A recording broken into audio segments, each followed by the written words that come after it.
We have nothing, in my opinion, we have nothing to go out there and campaign on, Chris. It's embarrassing. Right.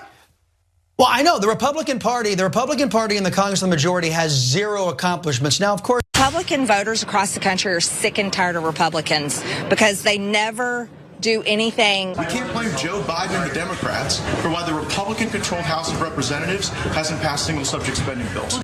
One thing. I want my Republican colleagues to give me one thing, one, that I can go campaign on and say we did. One.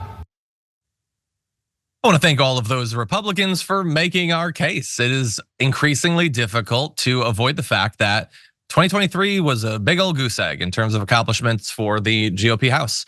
They didn't try to do much, and of what they tried, they accomplished even little. Beyond a few high-profile little fights, little slap fights about who would be their leader, they didn't really do much of anything. And you would think that going into a national election, that's gonna make it a little bit harder for them to make their case when you can pluck out little videos like that and point out that they can't even avoid how little they've accomplished. It's not often that you have such like honesty from Republicans. It happens rarely, but when it does, it is quite enjoyable. And I have to wonder if those videos we showed you, and by the way, great work by Really American One on Twitter for doing the mashing up of those different instances, will end up in a campaign ad like these prior comments from Marjorie Greene did. Joe Biden had the largest public investment in social infrastructure and environmental programs that is actually finishing what FDR started, that LBJ expanded on, and Joe Biden is attempting to complete programs to address education, medical care, urban problems, rural poverty, transportation, Medicare, Medicaid, labor unions, and he still is working on it. That one was fun.